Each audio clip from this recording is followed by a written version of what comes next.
Okay. So I'm Stefan. I'm an academic. I'm currently a student at the University of Washington, soon to be assistant professor at UC San Diego. And as is de rigueur for assistant professors these days, I also have a company listed here that works in the denial of service space. And I've been invited to give a talk about what I know about the state of the practice and perhaps the future in tracing back IP packet streams. So for those of you who have been asleep for a little while, let me give you some context. About 30 years ago, some guys, anyone from BBN in the audience here? About 30 years ago, some guys at BBN got together and said, we're going to build the internet. It's going to be a great place. Our friends are going to play. It's going to be an environment of goodness and harmony and peace and love. And that worked pretty well in 1969. And these days we have very much a different environment. And there have been ongoing attacks on e-business for the last several years, culminating this last March in some very publicized denial of service attacks that took down sites such as Yahoo and so forth. So the problem that I'm going to talk about today is flooding-style denial of service attacks, wherein an attacker overwhelms the network and CPU resources by sending spurious responses through the network, either overwhelming their network resources, using up all their buffers, or using all their CPU resources. And there are really three components to a solution of this problem. One is detection, that is figuring out that you're under attack at all, which is not as simple a problem as you might think. Localization, which is finding out where the attack is coming from, and then some countermeasure. And I'm really only going to talk about localization right now, but the other two problems are very, very serious and necessary for any real solution to this sort of problem. So the reason localizing attacks is difficult is the internet architecture today fundamentally permits anonymity. The IP source address is strictly written on a voluntary basis, and as I like to say, much the same way as a kidnapper, when they send in a ransom note, they tend to not write their true return address on that ransom note. People attacking the internet tend to not write their true IP address on those packets. And if everyone put in ingress and egress filtering, that would solve some of this problem, but I'm pretty dubious about that. I think this is a problem we're going to have to live with for some time. So using these false source addresses, packets escape into the network, and one of the great advantages of the internet is its stateless design, which here turns out to be a hindrance, because once one of these forged IP packets has hit the network, its origin is absolutely anonymous. There are no audit trails for you to go back and figure out where these things came from. And so the challenge is to figure out how can you trace attacks back towards their source. And this is valuable even, so I like to distinguish between the forensic uses of traceback, which is you want to find the guy and take him to court and so forth, and the operational uses. And from an operational standpoint, it's valuable to be able to trace back attacks, even if you don't get all the way to the attacker, just so that you can install filters in the appropriate place so your customer can go on serving content. So the rest of my talk is basically broken up as follows. I'm going to explain a little bit more formally the kinds of problem I'm talking about.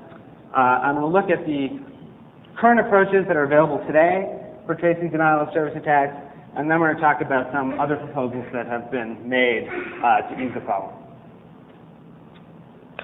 So what I call the operational traceback problem has a small number of basic elements, a number of attackers listed here.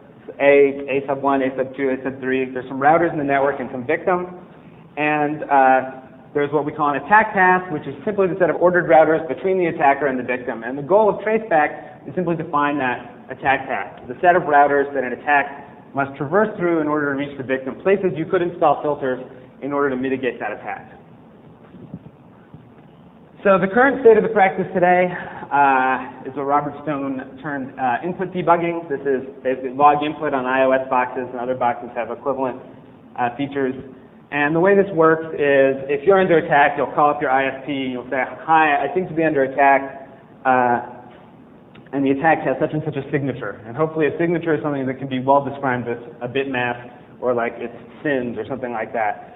And you'll install a filter in your router, and all the packets that match that filter, you'll say, please log the input on which, the input port or MAC address on which these came. And then you'll take that input port and you'll manually match to what the upstream router is. You'll say, well, I'm getting 200,000 packets that came in on interface 6. Interface 6 is connected to this other router. Then you go to the next router and you repeat the process until you get outside of your administrative domain, and then you try to call the upstream ISP and convince them that it would be in their best interest, even if not in their economic interest, to aid you and so forth. And this is really how traceback happens today, and is roughly detailed in this web page out there. And this is, to the best of my knowledge, how most of the tracebacks that you ever read about take place. It's very time-consuming and really doesn't scale to more than, you know, sort of single-stream denial of service attacks.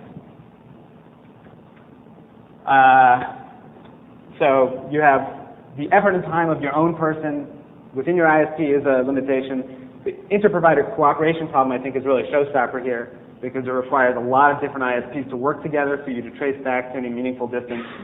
There have been some efforts to automate the inter-provider overhead. That is the time that your operator spends typing things. So there's an old tool from MCI called DOS-Track, which I believe is defunct, but used to try to basically log into your iOS boxes and do this kind of stuff for you with some Perl scripts. And there's a new proposal that Robert Stone at UUNet has made called CenterTrack, which attempts to automate it using BGP tunnels. And he has a paper coming out in the Usenix Security Symposium detailing his proposal on doing this. The other problems you have to deal with in some architectures, you have some significant router overhead for doing input debugging. It depends a little bit on the design. It fundamentally requires all the ISPs in the path to participate. You can't trace past an ISP that doesn't want to participate. If someone further upstream towards the attacker wants to participate, they can't really help, because you have no way of knowing, you know, when you went from Sprint to UUNet to AT&T, if UUNet didn't want to play, you'd have no idea that AT&T was the next hop you needed to trace through. And finally, you really need to observe the attack in progress for this kind of approach to work. If the attacker stops attacking, well, you know, end of story. He can come back later after you've given up, but the previous information he's put together really doesn't help you that much. So another approach that Hal Burch at CMU and Bill Cheswick at, at Lucent, that's right, they're Lucent, came up with is what I call controlled flooding. And this is something you can do with no involvement whatsoever from your ISP. And it's incredibly dangerous. But here's how it works. You create a map of the network using a set of trace routes or so forth. You have some idea of local or sort of moderate topology. And you have some, what I'll call helpful upstream hosts. And in this case, helpful means that they have not plugged some security holes. But maybe they're really helpful. Maybe they really want to help you. And so the basic idea is that you're going to load each upstream link from the victim iteratively, and by coercing these helpful hosts into sending traffic across that link and thereby overloading it. And what you'll notice is that if you overload a link that is on the attack path, the traffic that you are getting from your true attacker will be perturbed, because it will be competing with this overflow of traffic that you have intentionally sent. And so that means, oh, that link is part of the bad path, and you can follow it back, and you repeat until done. So, for example, here's some examples of how you would do this. In the example here on your left, there's some helpful host to H1, and you get it to send traffic across the link between what is that, R4 and R2. And that's not on the attack path, and so you're not going to see any perturbation in the attack coming from A2, because they're not competing at all. However, here on the right, H2 goes across the router, the link between R3 and R2, and it will in fact perturb the traffic, and it drops off, and you say, okay, that link is in it, so now I'll go and look upstream of there. The drawbacks of this are, well, you know, it requires a map of the network. That's not so bad, but it requires fundamentally abuse of upstream hosts, and even if it's not abuse, it is in and of itself a denial of service attack. On the other hand, it has been used successfully. This actually does work if someone is really desperate, particularly if you're a shadowy organization. You can do this, and you can actually find out what's going on. It becomes harder and more expensive on high bandwidth links, because the amount of perturbation you'll get you have to be able to source more traffic to perturb the attacker in a way that you can actually tell that the attack is going across that link. And it's also not well suited to distributed attacks, because as soon as you have multiple different edges contributing to the attack, it becomes very hard to make that differentiation simply by adding more noise into the signal. But it has this huge benefit that it doesn't require providers to be involved from the standpoint of the victim. So there are some recent developments. Those are the two things you can do right now, more or less. The recent developments are proposals for modifying the way routers work.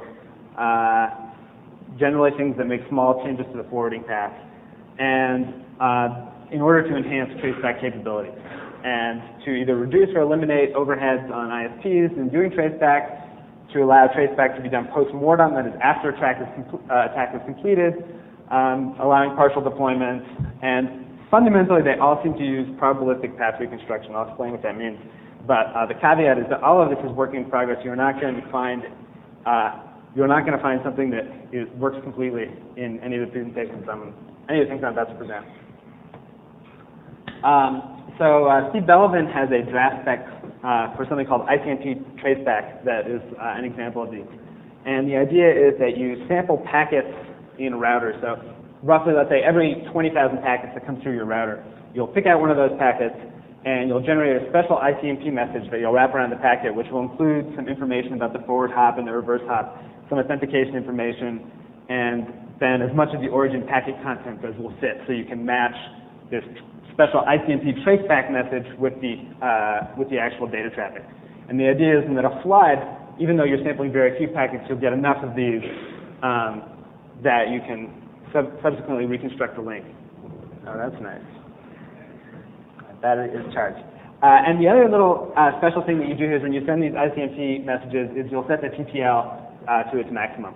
And the reason that you do this is because that allows you to slightly improve the way you can reconstruct the path, because it means that the TTL will always decrease monotonically in sites that are further away from the victim.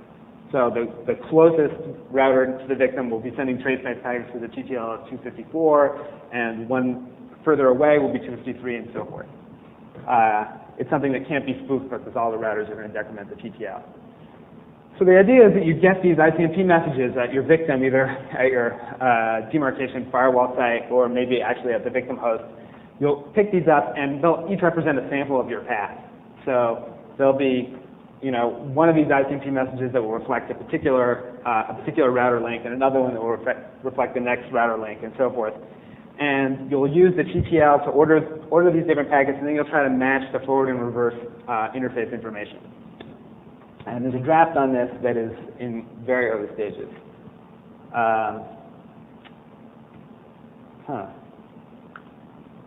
There we go.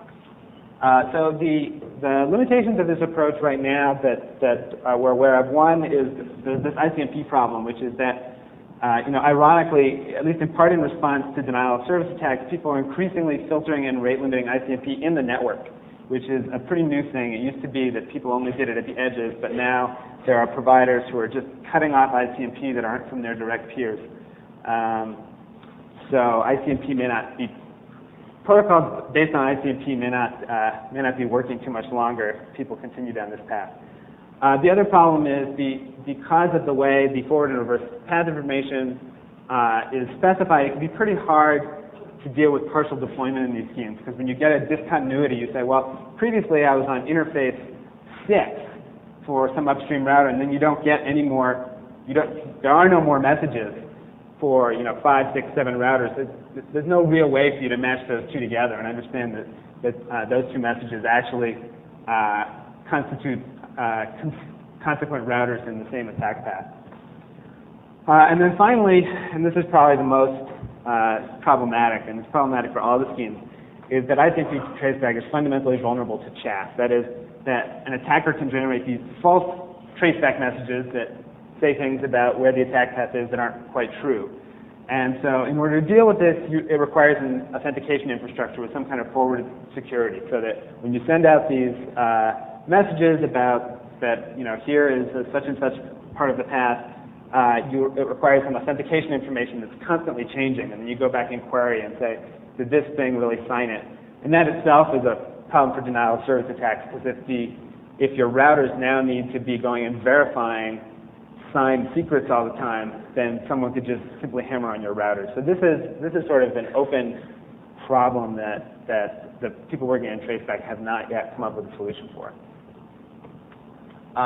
There's another technique which myself and some other people at UW came up with that's appearing in the next SIGCOMM, and it's called packet marking, and it's very similar actually to ICMP Traceback, except the distinction is that you don't generate any separate messages. You encode the data that you need in the existing packet.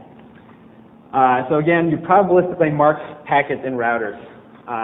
So with some probability P, you go and mark this packet and put some information about that particular edge in the attack path, that particular link in the packet. And we have a couple fields. Ignore for a moment entirely where I get these fields. Pretend they're there. I'm an academic. We'll deal with that in a second. So there's one field called an edge field, has 2 adjacent router addresses, and another field called a distance field, which is the number of these edges, the number of links between routers that are actually participating that have been traversed since you marked the packet the first time. And so this serves the same function as TTL. So if the packet isn't marked, you increment the distance. If you mark it, you set the distance to 0. That way, that distance field always represents how many hops since the packet was marked, and no one can spoof that. No one can make a false distance field any closer than the attacker actually is. And then, the reconstruction is similar. You collect these packets, you have a bunch of edges, you construct a graph, and here's a funny little formula on the bottom that says how many packets you need to reconstruct the graph. And it's actually really easy to understand, but I'm not going to waste people's time. It's not very big. That's the bottom line. You don't need that many packets. Now the practical problems are that I don't have those fields. I need 72 bits to make this thing fly. So we came up with a bunch of really hairy, ugly encoding tricks to try to fit all this data into the existing IP header via overloading what we feel is a horrendously underused packet header field. And we're going to do actually, before I get there, we're going to do a couple things first to shrink the amount of information that we need, and then we're going to fit everything into 16 bits. So the first thing we're going to do is we're going to compress all of the edges using XOR. So I had these edges that said, all right, I have traversed between router R6 and R5, or here R2 and R1, or I have traversed between R3 and R2. And I don't really need to send all that information. I don't need to send the full edge. Instead, I can send the XOR of the 2 adjacent edges. And so what will happen here is, normally I would send a message. There would be, let's see, 4 different messages that I would get. One with R6 and R3 in this whole attack path here. One with R3 and R2, and so forth. But by just sending the XORs, that's actually sufficient information because I'll get. I guess I can use this pointer. I'll get R1, the last router before the victim, will send a message saying, all right, so the last thing came from R1, and then upstream it'll send R2 XORed with R1, and R3 XORed with R2, and so forth. And then you can just sort of unwind this because XOR has this great commutative property and reconstruct the entire path from the XORs. And that shrinks the space by a factor of 2. And then what we can do is, that still only gets us down to, 32 bits or something like that. And so we'll divide those XORs, what we call edge-ids, into chunks. We're going to essentially fragment it. And then so when you mark a packet, you'll pick one of those K parts of that 32-bit thing, and you'll send that. And that increases the number of packets you need to get, but again, not by much. And I'll give you some empirical numbers. And then we do some stuff because the chunks may not be unique, and you use a hash to validate that, in fact, things go together. And there's a paper that describes all the details. In terms of how we actually encode this, we're going to overload. The proposal was to overload the ID field. Observation being that, at least on the links that we have gotten measurement data about, there's very little real fragmentation out there because you'd be nuts to send real traffic fragmented because your performance goes through the toilet. And so in 99% of the time, that field's not used at all. So we have a really ugly scheme for dealing with fragments. It makes it bad. People who use fragments a lot won't like this. However, if you don't fragment a lot, we can actually fit everything in the 16 bits in the ID field in a way that lets you reconstruct the entire path. And so we actually built a system, and And this is basically results for reconstruction time for various path lengths. And it's on the order of a couple thousand packets to reconstruct a path of just about any length. And when you're dealing with the kinds of attacks that Yahoo is dealing with, that's a fraction of a second. So in that sense, it's reasonable. So limitations of packet marking, breaks fragmentation. Fragmentation, it'll still work with fragmentation, but it significantly degrades fragmentation worse than fragmented flows were before. It can also break IPsec because IPsec wants the authentication header wants to cover the ID field. So that's a problem. The current algorithms that we have in the paper don't scale very well for large distributed attacks, dealing with hundreds of sites. And as with the ICMP traceback message, it's vulnerable to chaff. You still need some kind of forward authentication scheme, and that's a real problem. So other possible approaches that either have been proposed or people have thought about, there's just doing distributed analysis of packet counts using netflow stats. People exchange netflow stats around and say, look, here are where the big flows are coming from, and this is where the purported, and the sources don't seem to match up, and they came in on this interface. And you can pretty much, in theory, put that together in a way that you can trace the attacks back. You can actually do packet logging using something like Coral, where if you have a good implementation of port mirroring on your router, you can actually do sampling and do some logging and match things up. This is a pretty hairy database integration problem, but this is doable. And then there have been some unpublished proposals on doing what I call low overhead audit trails, where you'll take a packet and you'll hash it into a bitmap on the router. And you'll subsequently go back to the router and present them with the packet and say, is it possible that this could have gone through there? And they'll say, well, there's a 30% chance. And then you go back to the previous router and you build up with reasonable certainty that particular packets went through particular paths. And then the hybrids of all these approaches. Now, as I said before, traceback is really, you solve the traceback problem, you still have some very big problems left over. Detection, how you know that you're under attack is actually a really big problem. The guys at Yahoo were spending several hours during their attack thinking that their router was crashing, and they kept rebooting their router. It is really a problem understanding. And then once you figure out that you're attacked, how to identify the attack in a way it's meaningful, that it is distinctly identifies the attack and doesn't identify your customer. Because there's not really, what distinguishes the Victoria's Secret homepage from a place under attack? Not much. They're getting a lot of traffic. All of a sudden, it's very popular. Someone could build an attack just like that. And then once you've been attacked, there's the issue of, what do? You need again this very good identification so that you can filter the attack but not the customer traffic. And right now, I don't think there are a lot of really good capabilities in this space. And getting this to work in an inter-ISP context where you want someone who's not receiving any money from you to actually install a filter, this is a real challenge. So in conclusion, basically the schemes we have today for IP traceback are pretty straightforward, but they have pretty high overhead and don't scale. We're going to need something else to deal with this problem unless the hackers give up. So there are some new proposals that are better, but they're not perfect, and they're going to require changes to the network infrastructure, so they are not going to be here. They're not going to be here in 6 months. And even once you solve these, sorry to give a depressing talk, but there's a lot more to traceback than just, there's a lot more denial of service than just dealing with the traceback problem. And so there's a lot of technologies that are going to need to be developed to do this. And little postscript, as a consequence of some of this work, UW has a spin-off. It's about 4 professors doing denial of service management solutions for ISP, selling stuff to folks to deal with their denial of service problems. It's Ask the Networks if people are interested. But with that, I'll take any questions that people have, if any.